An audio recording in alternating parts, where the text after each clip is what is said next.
Hi there and welcome to Marbella Lifestyle Television. 9+1 with me, my name is Mugge, and my distinguished guest today is Martin.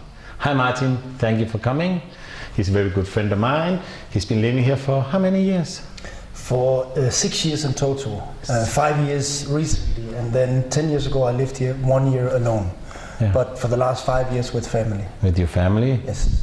You're very active on Facebook. I see you always writing on Facebook, a lot of things. Besides Facebook, what other social medias do you use? I mainly use LinkedIn for professional subjects, and then Instagram for photos. For photos, yeah. And but I think Facebook is the main social media. It's a very good communication platform. It's easy to connect with people. That's true. Platforms. I mean, if I send an email to Martin on his regular email, it can take him like 1 day to answer. If I send it on Facebook, I got an answer within 2 minutes on my mobile phone. It's very nice. When I see a lot of the things you put on Facebook, you also have a blog where you like to write. Yes, for sure. For sure. I've always been writing a lot. My educational background is I have a master's degree in political science, and you write a lot and you present a lot. So I always did that. I actually met my wife through writing. I used to write songs, and we met in the music studio because she's a singer, she's an artist. Yeah. So I was writing songs and she was singing, and we met there. Now I write articles about all kinds of topics that I like to write about, lifestyle in Marbella and real estate and so on. I read you like a few months ago, I read a post where you wrote about, I don't know how many things you had to, about what to be aware of when you bought in or when you moved to a foreign country, to Marbella and all that. Yeah. So I wrote an article called 5 Tips on Moving to Marbella. Yeah, that's true. Because as you know, when you move to a new country, there's so many things you have to consider. That's true. And it's important to be established in the right way. So I just tried to sum it up. And now someone asked me if I could translate it to English, because I actually wrote it to Danish people in Danish. Yeah. And the English article was read by a surprising number of people, so that was fantastic. But when you write, you're very passionate when you write. I mean, if there's a topic that really interested you, I mean, you say what you mean. Yes, I really think it's important to be very honest and just to say things as they are. Yeah. I think there's enough noise on the line sometimes in the world. That's true. So the more we can be direct, the better. I really try to do that as good as I can. That's true. I mean, noise, there's a lot of noise, physical and also noise. I mean, if you talk about pollution, I mean, there's pollution in the air, but there's also noise pollution, which we have to take into consideration. Well, okay, you have 3 children. What age are they? I have a 2-year-old daughter. She was born here in Spain. A 4-year-old son. He was also born here in Spain, and a 7-year-old son born in Denmark. Okay. He was 2 when we arrived. Good. When will they be allowed to have their first cell phone? It's a difficult question because they already use ours all the time. All 3 actually. Okay. But of course we control what content they look at. But I think Vincent, he's 7 now. I think he will probably have one in a couple of years. Yeah. And I hope we can educate him good enough to take care. But then again, I mean, you can't stop evolution. I mean, if you talk to parents like 15 years ago, I mean, they would say, our children can't have a cell phone until they're 15 or something. But now it's a way of life. It's a way of our lifestyle. It's a part of our life. Part of our life. Even though I can be active in social media and that our kids can use iPads and iPhones, we still have rules. I think it's important to have rules. So some days and hours we don't use it. Okay. Then we enjoy the silence, or we go into nature, or walk in the mountains, or on a picnic, things like that. I think that's very important to do. That's very important. Yes. Okay. When you have a few spare time, a few minutes to yourself, do you like to read? And what's your favorite book? Are you reading a book now? Which one? That was 3 questions. I mean, I'm really sorry. Actually, one of my very good friends is instructor in Hollywood, film instructor, and an actor. He is called Damien Chapa. He was in a movie called Blood In, Blood Out. That's one of the most famous movies. Oh, he did, yeah. He's a legend in Latino gangster movies. Last week he gave me a book called, one of his favorite books called The Art of War. And it's very interesting. It's a collection of different ancient texts. One is by Tao Te Ching. It's before the birth of Christ. So it's a very old text. But it's very interesting. It's a big book which has been read by many leaders in the world. Okay. So he gave that to me, and I'm reading that now. In English, of course. Yes. Okay. So, but remember also, I mean, if you have the reading is a good thing because you can fantasize. I mean, you can more or less decide how the principal actor is going to look like. Hollywood hasn't decided what they're going to look like. I mean, it's good for the imagination. Does your kids read a lot? Yes. Yeah.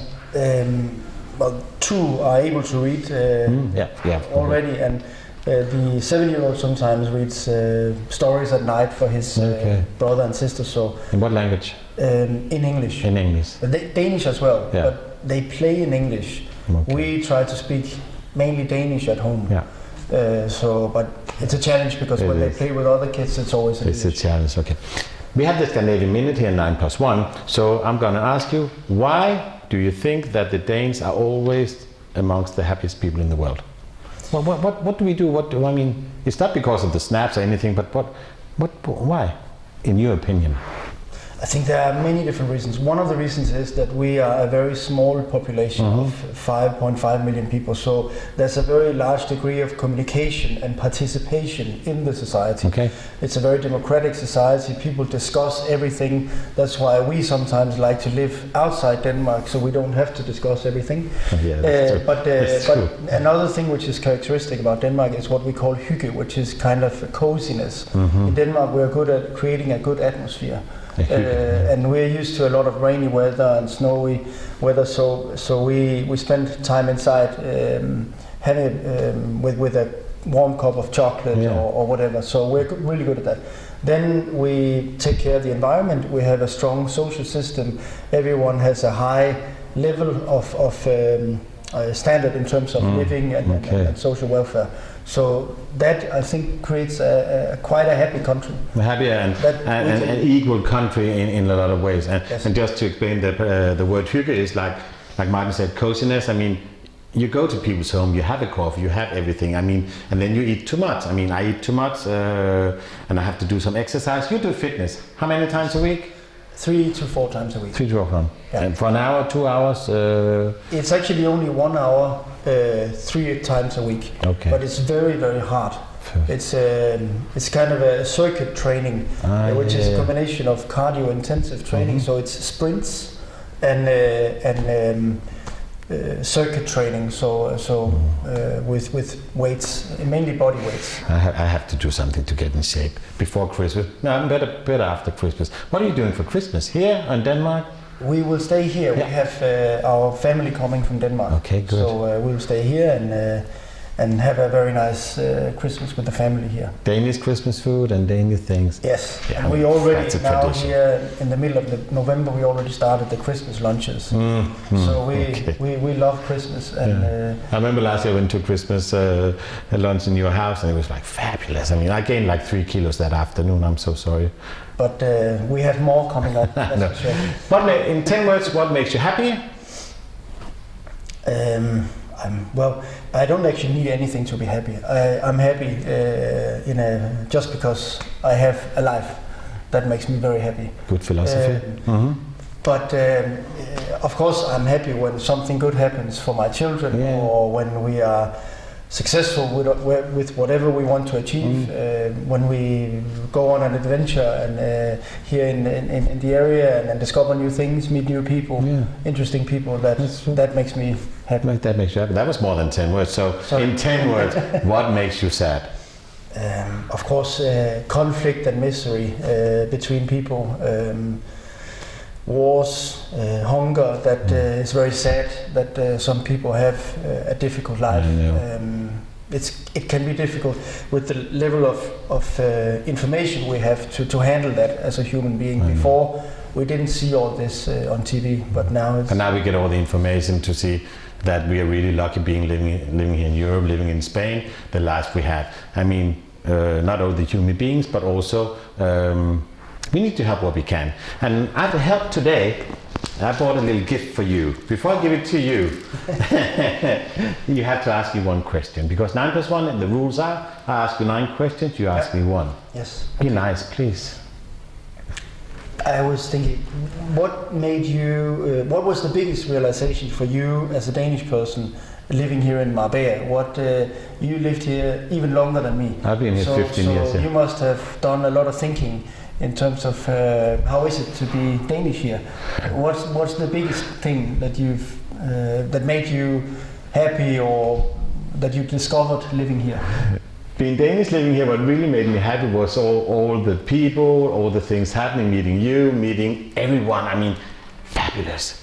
But what really made me like, wow, was that, why didn't they do like I want them to do? I mean, if everybody in the world just did what I want them to do, it would be much better.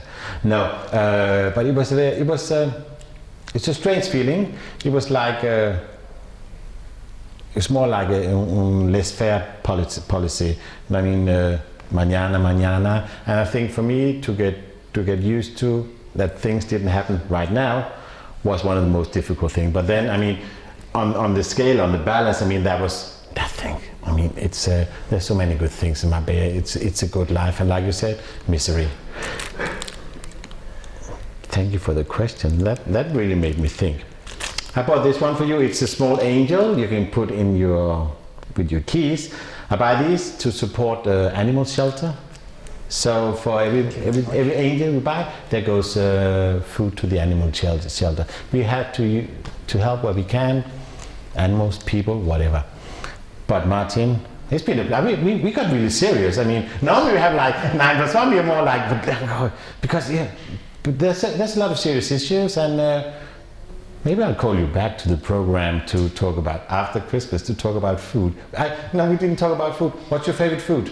We have to talk about food. I really love all kinds of food. So Asian food, French food, Italian food, Spanish food. We really enjoy more or less all kinds of food. That's good. So it's very difficult to say something specific. As long as it's fresh and nicely cooked, I really enjoy it. Good.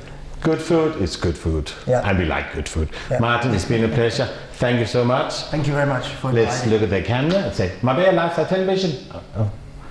Where should we look? I look there. Bye-bye now. Thank you. Bye.